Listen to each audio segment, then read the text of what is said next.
Hi everybody, Pen here with Yoga Sizes. I have Diane Lowe here today. I met her in a group on Facebook. We are in a blogging course together, and I'm excited to have her on to talk about holistic, just natural health and wellness, and about her blog and how she got started with all this, a little bit of history behind what you're doing and why you're doing what you're doing.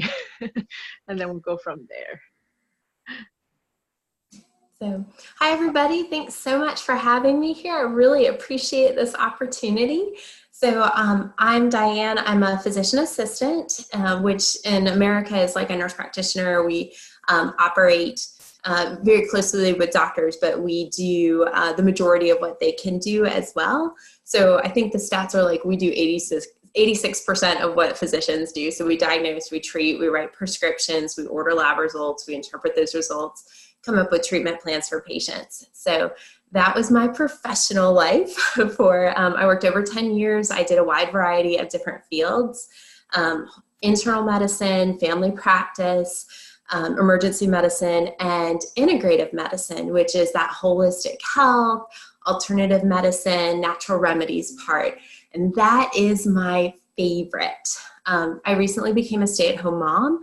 And so I started a blog to be able to share those things, the things that I have worked on professionally. Now I have a little time to be able to blog about those. I've started a YouTube channel because some of these topics are a little easier to discuss. And I feel a little more like I'm getting that patient interaction I want to be able to do it on video. So personally, I have walked down this road of finding awesome solutions for my health in that holistic health world. So I can talk about this as both a healthcare professional and as a patient, having done this personally too. So it's neat. I really feel like holistic healthcare is that field, and integrative medicine, where you go to your normal doctor, your conventional doctor, and they do all your labs and they say everything's normal, but you don't feel right. You know that you could feel better than you do right now. And you want to get there naturally too. And that's where integrative medicine really comes in. We get to the source. We talk about those systems that are not always recognized in the traditional medicine world and really find neat solutions to help people feel their very best. I love it. I just love it. Great. That brings on a few questions. One is, how is what you're doing affected your personal health? And you emailed me about. Yes. So 9 years ago, I volunteered in a hospital in Haiti for a year. And the country of Haiti had a really big earthquake in January of 2010. I was there. I had been in Haiti for 2 months. I went into Port-au-Prince. I did disaster relief.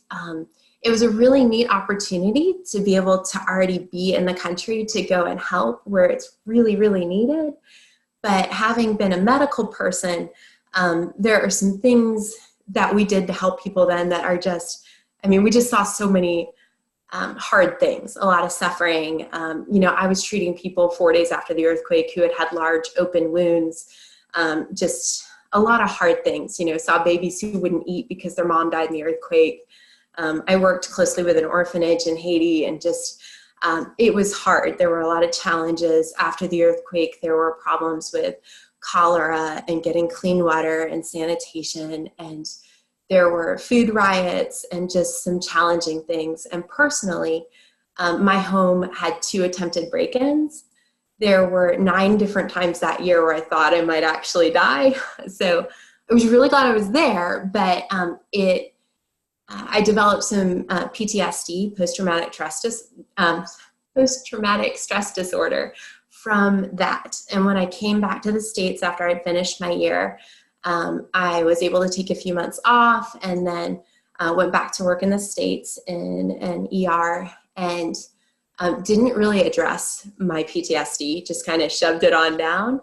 And a couple years after that, I started working in the integrative medicine office and was able to go through the testing that we do. You check for gut health and your adrenal glands and your whole HPA axis. and food allergies. I was breaking out in hives all the time. My PTSD had calmed down. I was still having nightmares 4 or 5 times a week, but I was not, we call it hypervigilance, where you're just like super aware of everything all the time. For about 6 months, even after I got back from Haiti, I was constantly aware of exits. Whenever I was in a room, I always knew how to get out, because with the earthquake and the aftershocks, you had to know how to quickly exit a building. So I was, some of that had died down a few years out, but I still had these, like I had just buried these memories inside of me. And the adrenal glands work with your hypothalamus, and it's this axis of stress response. And I love that you do yoga, because that is one of the best exercises to do when your HPA axis gets off. And I would love to talk to you about that soon, but I know we're just talking about my story. So my adrenals had gotten so far off and pumping out stress hormones that it led to leaky gut. My intestines were not operating quite like they should. And the barriers in my gut, you should have nice tight junctions in your gut where little tiny molecules can pass through when you eat things. And then they get taken into your body and used for fuel. When you have leaky gut, and a lot of different things cause it, for me it was this adrenal craziness. Your gut, instead of being nice and tight, pulls apart and larger molecules can pass through than they should. Your immune system says, oh no, these are bigger than they should be, and clumps it together, makes these immune complexes and puts them in different places. It can lead to weight gain, it can lead to aches and pains, it can lead to hives and food allergies. They're not the allergies you think of that you need an EpiPen for. They're delayed onset food sensitivities. It's kind of a better word. It's a different part of the immune system, IgG mediated. So I was having these hives all the time from these large, weird food sensitivities. And they were, for me, my favorite things: coffee, milk, eggs. They were my big things causing it. Gluten is a huge one for everybody else. Somehow that did not show up on my testing. Like, I'm just not sensitive to gluten. So anyways, I started doing some things to help get my adrenals back on track and heal up my leaky gut, and made such drastic steps in recovery in like 6 months that I was pretty much back to myself. And then I had my second baby a year ago, and 6 months after I had her, we just had some stressful things happen in life, some financial stresses and just a few uncertainty about things. And I developed postpartum depression. And within a month of that, it triggered this old PTSD. I had never really healed it up.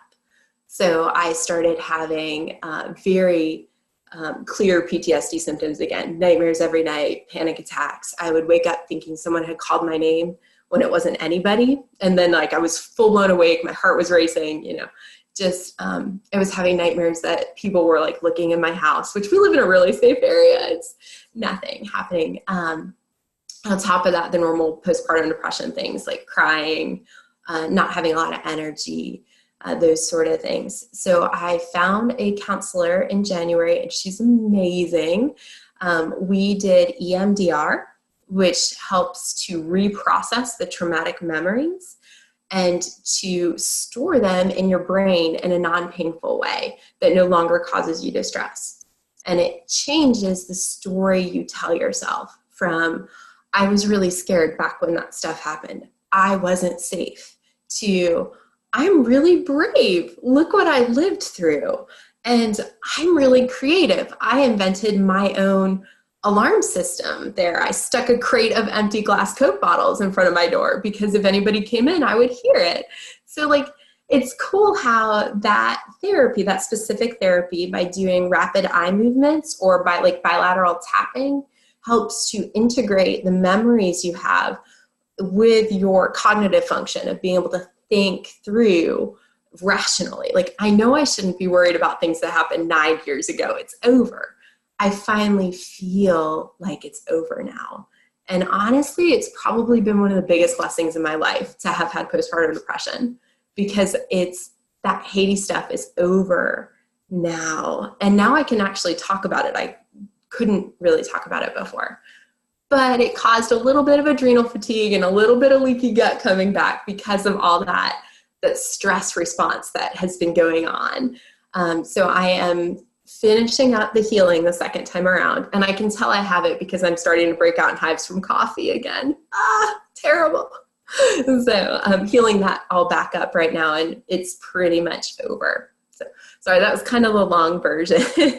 Oh, thank you for sharing. Congratulations on the baby. Thank you. She's wonderful. I have a 20-month-old. Oh, yay. My little one is almost 16 months now, and my big kid is 4. So they're great ages. So fun. Well, I'm sorry that you went through all that, but I'm glad that everything's working out great with everything that's happening and with the sessions that you're doing with your counselor, and glad everything's slowly back to normal. And the amazing thing is it happened really fast. EMDR, if you have post-traumatic stress disorder, do not wait. Like, get help. See somebody trained in EMDR. It took 4 sessions with that counselor and it was over, because you are actually just rehousing where you store your memories in your brain and how you treat it. It was like a switch, and all of a sudden I was myself again. It was 3 weeks of counseling, and I just couldn't believe it. It was like, why did I wait so long? It didn't have to be that hard. So, what does it stand for again? EMDR? I would have to look it up, but it's, I'm so sorry. I feel like I'm having mom brain. It's eye movement, EMDR, disturbance reprocessing, I think. I'm so sorry. I would have to double check all the, but it's essentially you do rapid eye movements to reprocess the traumatic memories. So, I'm so sorry. I can't remember exactly what it stands for. Sorry. It has a 77% cure rate. Oh, wow. If you have PTSD, you are more likely to get benefit from it than not. 3 times more likely to get benefit from it than not get any benefit. I'll definitely share this with my friends who's been through that, and I'm sure they'll be glad to. And I think a lot of people with PTSD don't want to talk about it because sometimes you feel like it's your fault. Sometimes you feel like you weren't strong enough. I feel like that with postpartum depression too. Sometimes you feel like if I were just smarter or braver or better, it wouldn't have happened to me. So we probably shouldn't tell anybody that I have this huge character flaw, that I'm not brave enough or happy enough. And for me, like, it was just this feeling of like, gosh, these things happened to me and they were hard. And so to be able to talk with a counselor, reprocess those things and be like, you know what? I did some hard things and I came out okay on the other side. Like, that's awesome. So like, I think it's hard for people sometimes to be able to tell somebody else that this hard thing happened to me, but getting that help it's life-changing. Like, it just gave me my life back. And I am the me I was 10 years ago. Like, even before all of this, not the like, hey, I healed that from adrenal fatigue and PTSD and I was better for a few years. Like, this really, really put things back together for me. So, and I'm glad I went. Like, I'm glad I went through the experience. It was where I was supposed to be for that season. But it's amazing. And EMDR has really been around about 10 years since I graduated from school. So like in the ER, it's not something we talked about. In holistic health, it wasn't as much a part of our therapy or treatment plans. So like, it was kind of new to me, which is probably why I can't remember what it stands for. But it's amazing. Well, just because of, your energy and everything. Like, if somebody doesn't know you, they wouldn't know what you've been through. It's because you don't show it, you know what I mean? Because you're just like very energetic and well, thanks. I'm glad to be myself again. Like, if we had talked like 8 months ago, I'd be like, oh. So like, it's just a miracle to me that like I am back to who I was before. And I think that's part of why I'm passionate about putting this sort of thing on my blog and talking about these holistic health issues, because you don't have to let it be so hard. There are solutions, there are answers, there are treatments, and getting to the bottom of that can get you your life back. Like, and that to me is just, wow, like, you can feel great. You can. So I love it. I love it. That's amazing. So you said you blog about that, and what else do you blog about? So I blog about holistic health. I feel like when you go to the doctor and those labs are normal, but you don't have energy, you can't seem to lose the weight, your stomach is bloated all the time, something else is going on. And I kind of want to pull back the curtain and talk about the main things I think about as a healthcare provider in integrative medicine to help you get to the bottom of why those things are happening if all your labs are normal at your regular doctor's office.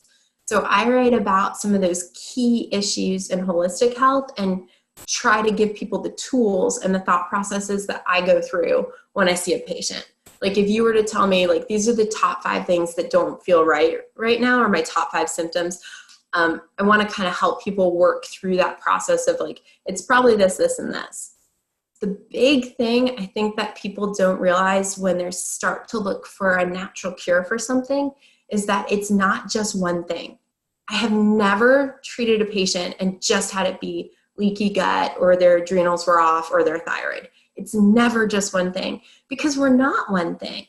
Our whole body works as a symphony together.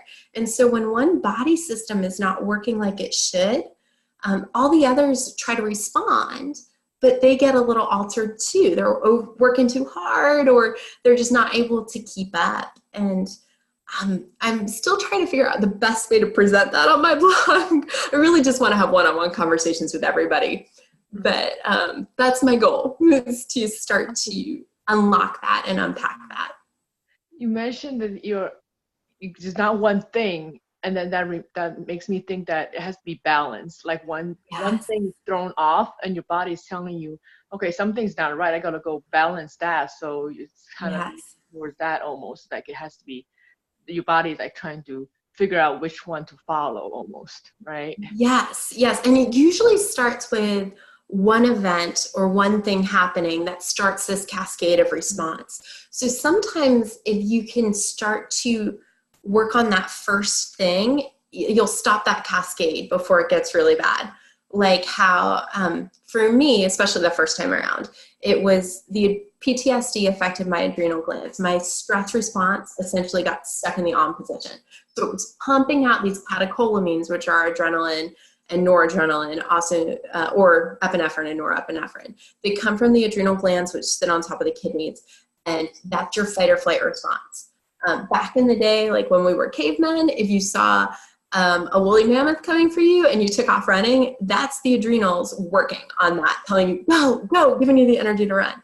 We don't do that anymore. We have desk jobs or, live through things. I lived through a weird example, I know. But what I have seen more in my patients is like, work is really stressful. Stress isn't always a bad thing. Like cross-country moves, getting married, big life events can add that stress. And so that adrenal system can essentially get stuck in the on position. And then like with insulin resistance diabetes, where the body just doesn't recognize insulin, even though you still make it. Same idea with this HPA axis dysregulation, which is why that's the better term than adrenal fatigue. If you Google adrenal fatigue, you will find the MedPage Today medical article pulls up first and says it doesn't exist. It's because HPA axis dysregulation with the whole system, the communication between your brain and your adrenals and your the portion of your nervous system that controls this, that whole axis has a lot of research on it. You will find 20,000 plus medical scholarly articles on it. That's more what I'm talking about, but I'm going to say adrenal fatigue because it's 10 times more likely to be Googled than HPA axis dysregulation.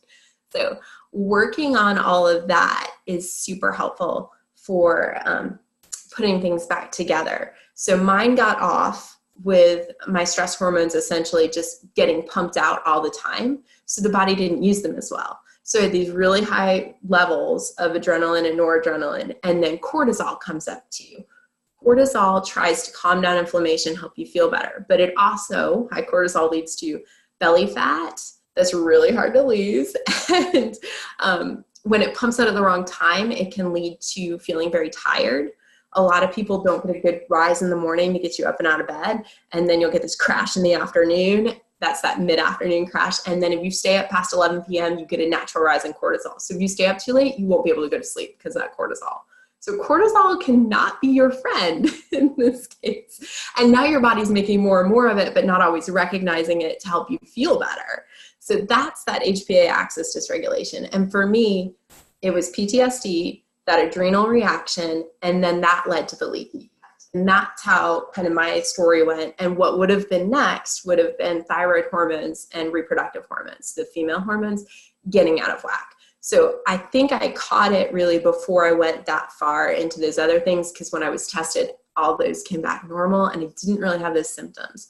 So if you can find that starting point and then see where you are on the continuum, for some people, there are lots of different things that affect the thyroid, but if you end up with an autoimmune thyroid disorder, Hashimoto's thyroiditis, most common cause for hypo or low thyroidism in America, if you have that, you will end up with these other things if it's not treated appropriately and you're not reducing your inflammation levels and your autoimmune level of inflammatory response because of that.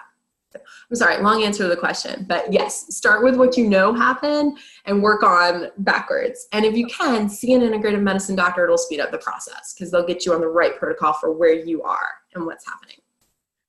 All right, speaking of knowing the process of because you're able to identify what started and what led to what, but what if somebody approached you and they can tell you a bunch of symptoms and not knowing the diagnosis, and even though, like you said, the test results can be perfectly fine, but they're not. And how would you basically, what are the steps for you to help them to identify what led to what leads to what, A basic history, like medical history, kind of a quick summary of your whole life is really helpful for me. Knowing the symptoms and then knowing your quick life story. That's why your first visit with a doctor is usually an hour long, because they should be asking you where did you grow up? Were you sick a lot as a kid? Were you on antibiotics a lot? Have you been on birth control pills for more than 2 years? Have you had a baby? Things that alter these different systems. So I actually have a basic, all these holistic health teaching topics on my blog in a 6-part series. And the very first one is what to expect in the integrative medicine office. Now I'm thinking I need to make a printable of your health history so that you could fill it out and kind of be able to pick out those key things. So it is thinking back over key areas of your life. Major stressful events or big life events, because that would look at the adrenals and stressors.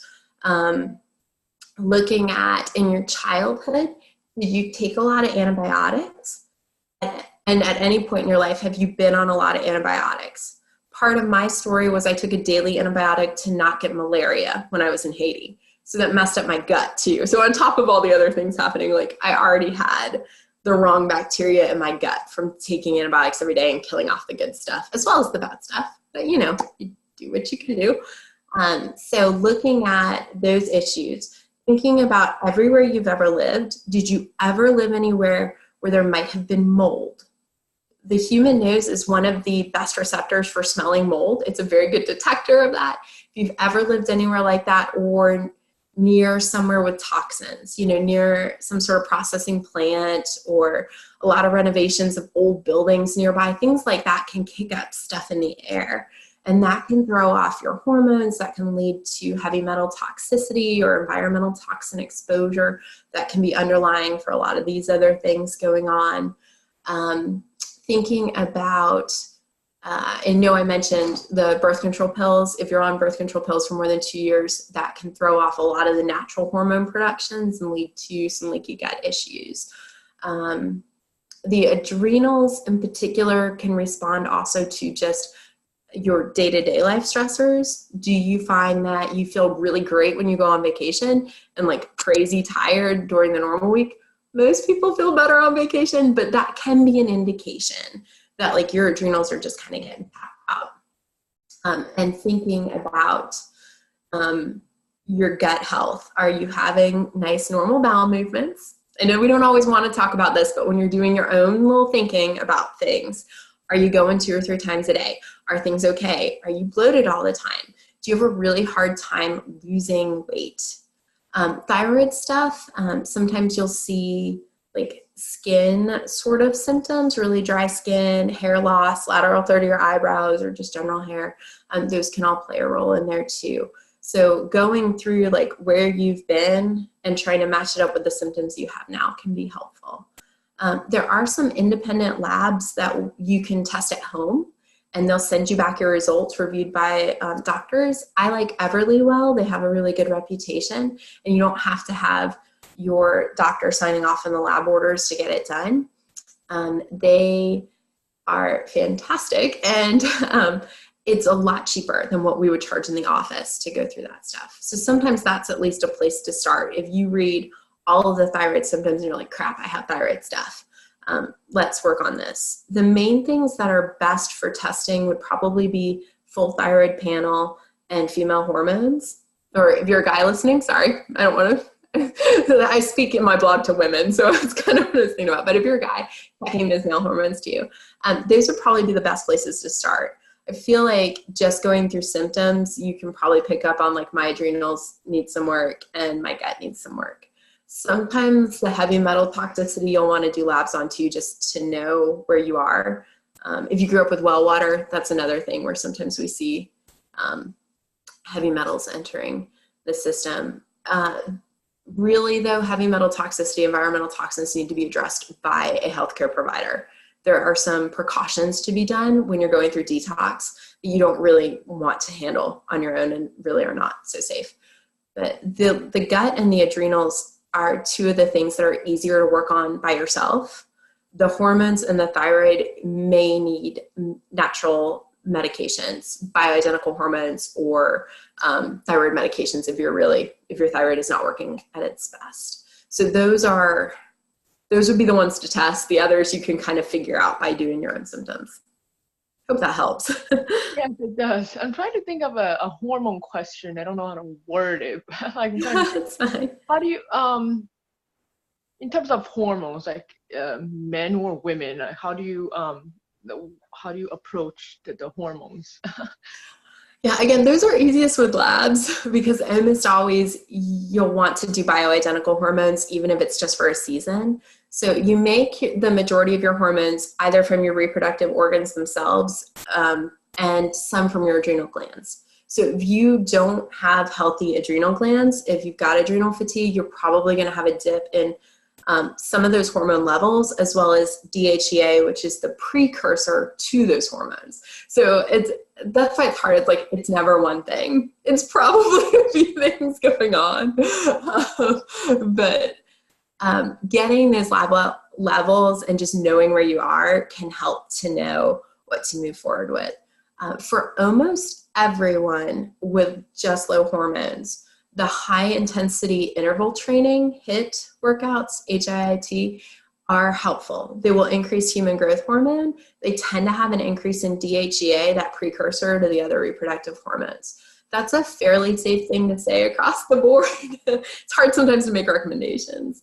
And in general, like, of going organic with your food is best because you don't want to be consuming hormones from the food you're eating, from the meat sources.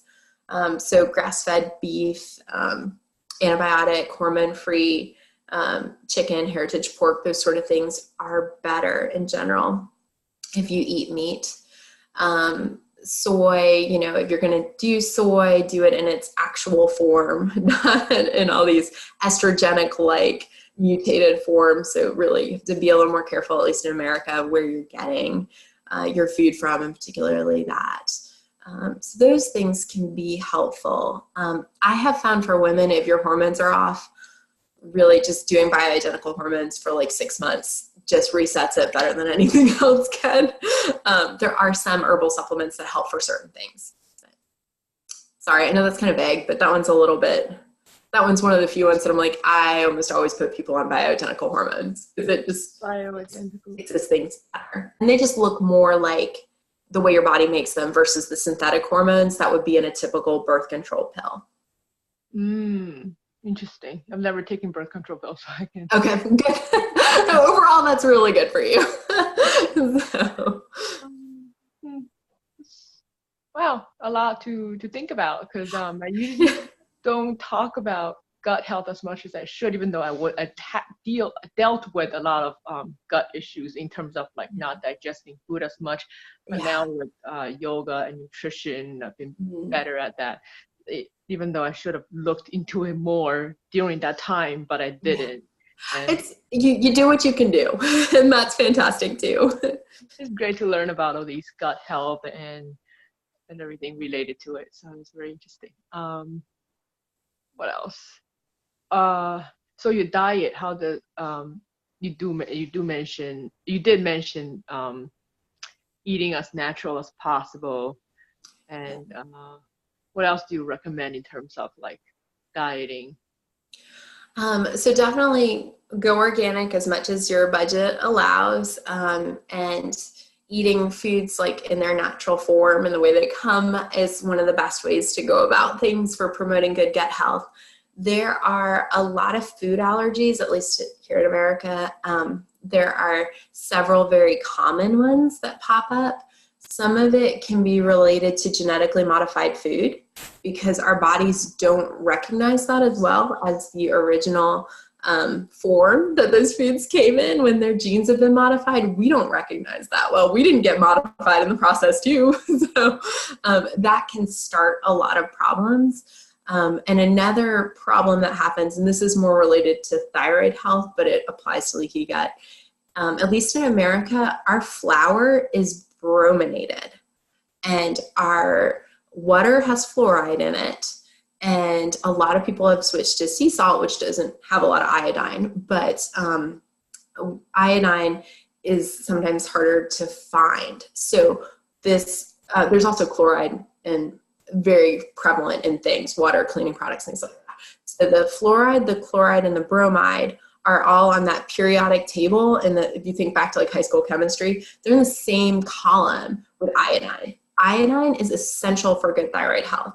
So when you eat all these other things with the other three things in it that are going to bump iodine off its receptors, you lack iodine, and that can lead to thyroid problems. And it can affect how the reproductive hormones well. You need iodine and iodide for healthy breast tissue and healthy ovarian tissue. So anyways, it can just alter things. So ways that we try to address that, or at least that I try to address it in my own personal diet, I don't just use sea salt because sea salt, ironically, is low in iodine. And Himalayan salt, depending on how much rain they get in the area, can be very low in iodine. I use it for the minerals that are in it. So I use those when I'm seasoning food. When I'm baking, and I usually bake like once or twice a week, I put table salt in it so I can get iodine, because in America, all the table salt is iodinated to improve thyroid health. Decades ago, we found that to be a big helpful thing. So anyway, so I do that. I make sure I have some table salt in my diet every week, which I feel like is contrary to what everybody else says. Other good sources of iodine are kelp, which I don't care to eat, and I have not been supplementing. You want to be careful to not overdo iodine for thyroid health. You can result in too much thyroid hormone, which initially you'll lose weight and then you'll wreck it just makes your heart race and makes your eyes pop out, like just terrible things. So don't go that route. Like that's not good. So I just make sure that happens. I like bone broth. It has collagen and gelatin in it, and it's very healing for leaky gut and putting things back together. For just normal stuff, I do about 8 ounces of homemade bone broth a day. I make it in my Instant Pot, super fast, super easy, super awesome. And then when I'm like this last few months putting my adrenals back together, my gut back together after the postpartum depression, I have been doing about 2 cups of bone broth a day. I usually do fermented foods. Not every day, but more often. And that would be like kefir. There's like kimchi is good for that. There's a lot of other good fermented foods. I try to do good probiotic rich fermented foods at bedtime because probiotics implant better at bedtime while you're resting. It gives that good bacteria more time to implant and seed like they should. So I like a little kefir smoothie at bedtime. I just do some fruit, and the kefir has good protein in it. I personally follow the Trim Healthy Mama diet. You do every meal with protein, and then you either add healthy carbs or healthy fats to it. So I like that. I lost all the baby weight with my first baby really fast with that one, like 20 pounds in 4 months while nursing. The second time around, it's been a little slower, and it's because my cortisol levels are still high from all this PTSD. It's not Trim Healthy Mama's fault. I have not lost the baby weight. I've got about 10 pounds to go, and it's coming. So lots of green leafy vegetables, good vegetables.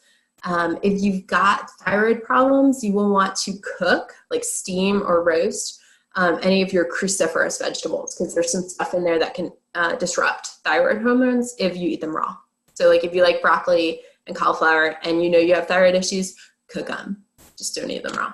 So, and we do a lot of chia seeds and things that are high in like alpha lipoic acid, because that's good for most of the things we talked about today. We do fish. We don't do salmon as much as we should. But so those are the main things that I do. And I try to do things that are blood sugar friendly to not spike my blood sugar. If you run high levels of blood sugar, you increase levels of inflammation in your body. And it's hard to heal when everything is inflamed. And it's hard to lose weight when everything is inflamed. It's still important to me with those 10 pounds of baby weight. So we tend to do stevia or erythritol or xylitol as our main sweeteners. I use maple syrup and honey and coconut sugar for my kids and my husband, who are tall and skinny and healthy. Oh, that's awesome. I love just the community of holistic, natural, healthy people, is because we can all connect and relate to the things that we eat and that are good for our bodies, and how we can help others do the same thing. Yes, I love it. I love it. And I love that you're doing yoga, because when you have really, really crazy adrenal fatigue, if you exercise harder, you will wear yourself out. And that can sometimes be a sign that you have really bad adrenal fatigue if you exercise and you can't like do anything after that. So yoga is so good. The adrenals and the HPA axis are one of the few areas in your body where you can actually boss it around, because it's your stress response. So if you tell yourself, I'm not stressed, it will actually help. That whole system wants to reset. It's yearning to reset. And that's actually, there's like 3 or 4 really great medical studies I read on that recently. I was like, that's awesome. Yoga helps. Mindfulness helps your adrenals and your stress levels. There's like a ton of studies on that. And if you're being focused with your yoga, and if you add some meditation, like before your yoga, probably after would be better. And that one is fantastic at kind of resetting things. So that healthy diet, trying to cut whatever toxins you know of out of your life, and then adding in that yoga. Even people with like terrible adrenal fatigue can usually tolerate yoga in the beginning, even if you're just talking 5 or 10 minutes, and it will start to rebuild. And like things just seem to build off of each other. You start making these changes. And even if you're like, oh my goodness, everything is terrible, I don't even know where to start. Start with what you can. Start with what you can with your good diet. Start with a good routine and schedule. Go to bed before 11. Sorry, I know not everybody's a morning person, but that cortisol spikes up at 11. So that's why I say, like, start with those good things. Add yoga, add mindfulness, add those good things. And you're right. It like comes back from everybody. Everybody kind of says the same thing. It's cool for me as a provider to see the labs back it up. That like, it's cool to see putting those changes in, make those systems get better. And it's neat to me to be able to try to explain it to somebody else. Like, this is what's happening inside. This is why it helps. It's also great that you can really like actually integrate both the Western and the Eastern and all the different approaches, because with the testing, that's what you know they like to do, like do all the testing, but then their treatment is so different. Yeah. You can use their testing with their assessments and evaluations, and then use a whole different approach that's not invasive and not like basically putting all the chemicals in your body, but rather do it in a different way, and that doesn't have all the side effects and everything. And there are a few tests we would do in the integrative office that like your normal doctor won't do. The big ones would be saliva testing for the adrenals. You usually chew a little applicator 4 times a day to get 4 different points of your cortisol levels, and that test always gives you your DHEA too, that precursor to the hormones. And then typically there's stool testing involved to check your gut. There's almost always gluten sensitivity and like markers for celiac disease. That's true allergies to gluten on that test. And that'll let you know, do you have an overgrowth of the wrong bacteria? Do you have Candida infection, which is yeast overgrowth? Those sort of things. So it's for us as a provider, it's really helpful, but there are things you can just do at home if you're like, I think I have these things. You can make good changes. And then thyroid panels tend to be a little bit more lab testing on the thyroid than what the typical doctor does, because knowing your hormone levels of all your different thyroid hormones plus antibodies to your thyroid, which would be Hashimoto's thyroiditis or another sort of autoimmune, but Hashimoto's is the main one people have. That helps to know how to help you get better. So those are the main things that I would do in an integrative medicine office that I would not order in a conventional office. So, but I love it. I love giving people different options than just, I went to the doctor, everything's fine, but I feel like crap. I love giving people tools to feel better, because you can, and your body wants to heal. And sometimes it's just knowing which direction to go to help it. Yeah, really be creative in terms of like what you can gather and go from there. Yes. And there's so many resources. I think sometimes you see your doctor and you're like, and they had nothing for me. And I've never told anybody that in the integrative medicine. There is something to help you. There is something that will help you feel better. You may not be, there are certain conditions where some things just kind of happen, but we can support your health along the way. Like, there are some debilitating neurological conditions. Like, I can't promise you we can make you walk if you're in a wheelchair, but you can feel better. Like, I can almost like guarantee, like, there's something out there that could help you at least have a little more energy, feel a little better, have a little less pain. There's something out there that can help. There's always hope. There is, definitely. At the same time, they have to be prepared to commit to want the change. Yes. Believe that it's going to work. Yes. The first 2 months are the worst. Like, they're just the hardest. They say it takes like 21 days to make a new habit. Honestly, I think you need more than that. I think you can stick to it with sheer willpower for 3 weeks. I think it's the 3 to 8 weeks that's the hardest. And particularly with these things. In my office, we would do our first visit, take a history, figure out what tests we were going to do, and then we put you on a terrible strict diet. We pull out the most common food allergies, which for a lot of people in America, it's gluten because of all that wheat stuff. It's coffee. It's corn, which cornstarch, corn syrup, all those things, they're in everything these days. So those are the dairy, that's the other big one, and usually eggs. And that like guts people. That is a hard diet to pull all those things out. What do you eat? So, we had dietitians in the office who would say, here's your plan. You can find stuff online. Whole30 is probably my favorite one to recommend to people because it takes those common food allergies out. But it is really hard the first 3 weeks to make those changes because you go through sugar detox, which can sometimes feel like the flu. And you are mentally making so many changes.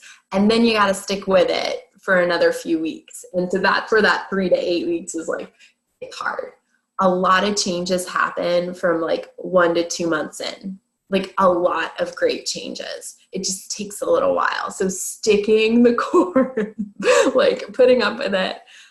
For a lot of my patients with food allergies, you come back with different amounts of allergy level, of like reaction level. So you pull those foods out of your diet for a certain amount of months. Low reaction level, it's usually a month or two. Medium, it's usually about 3 or 4 months. For the big reactions, it's usually 6 to 8 months. So those are a little more challenging, but by the time you get to that 2-month mark, you're starting to put foods back in. So it gets a little easier. You figured out your new rhythm. So just stick with it in the beginning. It's worth it. You might feel a little worse, but then you'll get better. Like then you'll feel so much better that it's worth doing. It is worth it. Yeah, I definitely agree. Sticking to it, be consistent. Yes. Yeah, definitely need those. And you kind of never know when it's going to happen. Like you might actually like literally wake up one day and be like, I feel great. Like I just feel great. And it's really neat for me to hear that from patients I've worked with who were like, would come back and be like, I feel fantastic. Or like, I skipped my visit last week because I felt so good. It does come. You can do it. That's so exciting. I can really tell you're very passionate about what you do. And you said you're doing your blogs and you're Mhm. trying to be more on, like, in terms of more videos and stuff like that, right? Yes, trying. Yeah, that's awesome. So you could verbally share with with everybody how they can reach you, your blog and email or social media, or you can basically or just tell me, and then or I have your email and everything, and then I can post it on the description, inside the Sure. description for when it's posted. Okay, sounds great. So I blog at Early to Bed, Early to Rise. Like the old Ben Franklin saying, I started out wanting to talk about, health, wealth, and intentional living, and I've kind of realized I just want to talk about health. So it's early, number 2, bed, early, number 2, rise. .com, and then you've got my email address, Diane at earlytobedearlytorise.com. And I am on Facebook, but I mainly just post about the Trim Healthy Mama recipes and diet stuff on Facebook. Still love my Trim Healthy Mamas, so I'm still blogging about that diet and talking about that. But just realizing, like, I know a lot of things about this holistic health, and I've just done a lot with it. And for me personally, it's made such a big difference that I would love to give people these tools to start down this journey themselves and feel better. And that is, I feel like I can help more people with that too. So anyway, so those are the main places I am. I have an Instagram handle, but I'm not there. Don't find me. I've never posted anything. I'm on Pinterest. So I try to pin high quality other articles I find about particularly natural remedies, holistic health stuff. All right, great. Thank you very much for being on. Really appreciate you being here and taking your time to be here with us. Thank you so much for having me. I hope some of it makes sense. I'm sorry I get a little hyper when I talk about these things. And there's a lot to talk about. So thank you. Yay! Okay, thank you very much. And so I'll hold on. Let me just.